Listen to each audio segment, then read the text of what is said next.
दोस्तों आपके सामने है पतंजलि के दिव्य फार्मेसी की एक बहुत ही उपयोगी और लाभकारी आयुर्वेदिक औषधि जिसका कि नाम है दिव्य आरोग्य वर्धिनी वटी। दोस्तों इस औषधि का उपयोग बहुत से लोग करते हैं लेकिन उनको बहुत सारे डाउट होते हैं, जैसे कि इससे फ़ायदा कब मिलता है, इसका सेवन कितने दिनों तक करना चाहिए, इसका कब कैसे कितनी मात्रा में लेना होता है, यानी कि इसका सही डोज क्या है और साथ ही इसके साइड इफेक्ट्स यानी कि नुकसान क्या हो सकते हैं। दोस्तों आज की वीडियो में आपको इसकी पूरी जानकारी देने वाला हूं, तो वीडियो में अंत तक ज़रूर देखिएगा ताकि आपको कोई डाउट नहीं रहे।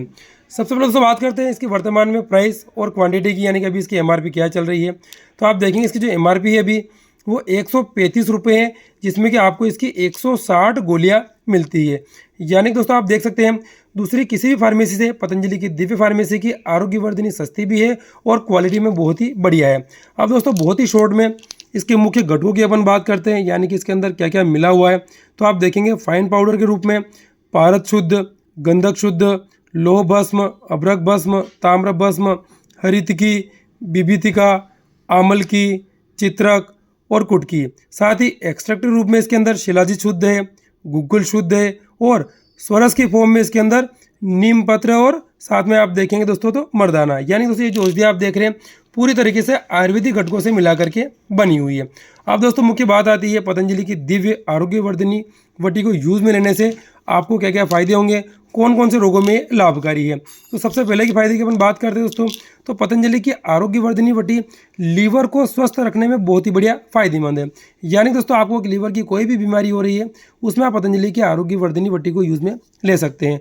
दूसरे फायदे की बात करते हैं तो जिन भी लोगों को पाचन की समस्या है, अपचन रहता है, खाने का पूरा पाचन नहीं होता है, जिनको इनडाइजेशन रहता है, उनके लिए भी आरोग्य वर्धिनी वटी बहुत ही गुणकारी है, क्योंकि इसके अंदर आपने देखा हरित के भी मिक्स रहता है।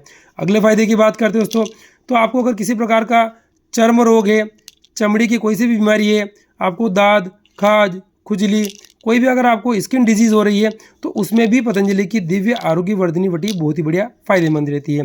अगले यूज़ की बात करते हैं दोस्तों, तो ये कमजोरी और थकान को दूर करने में भी फायदेमंद रहती है, क्योंकि इसके अंदर आपने देखा आयुर्वेदिक औषधि रहती है जो कि आपके शरीर में से कमजोरी और थकान को दूर करने में बहुत बढ़िया फायदेमंद रहेगी। अगले यूज़ की बात करते हैं, अगर आपको पेट फूलने और कब्ज की समस्या रहती है तो इस रोग को दूर करने में भी आप पतंजलि की आरोग्य वर्धिनी को यूज़ में ले सकते हैं, क्योंकि आपने देखा इसके अंदर जड़ी बूटियाँ रहती है वो पेट को ठीक करने में बहुत बढ़िया फायदेमंद रहेगी।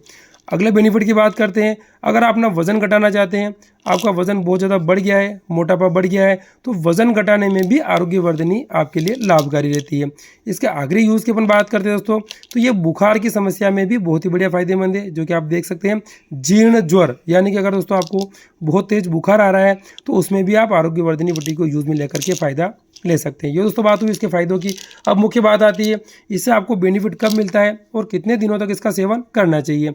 जब दोस्तों आप नियमित रूप से 15 से लेकर के 20 दिन तक इस गोली का सेवन कर लेते हैं तो इससे आपको बेनिफिट दिखना शुरू हो जाते हैं और अधिकतम 3 महीने तक ही आपको इस औषधि का सेवन करना होता है। उसके बाद अगर आपको आवश्यकता पड़ती है तो पतंजलि के वैद्य से परामर्श करके ही औषधि का सेवन करें। दोस्तों अब हम देखेंगे इसे कब, कैसे और कितनी मात्रा में खाना चाहिए।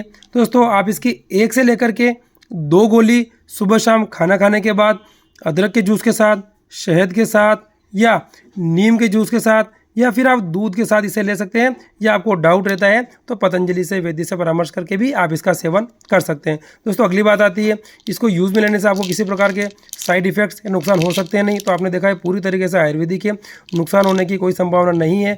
और दोस्तों बात आती है इसका सेवन कौन कर सकता है कौन नहीं कर सकता है, तो इस टैबलेट का सेवन महिला भी कर सकती है, पुरुष भी कर सकते हैं, साथ ही अगर बच्चों को आवश्यकता पड़ती है तो वैद्य से परामर्श करके भी इसका सेवन किया जा सकता है। ओम।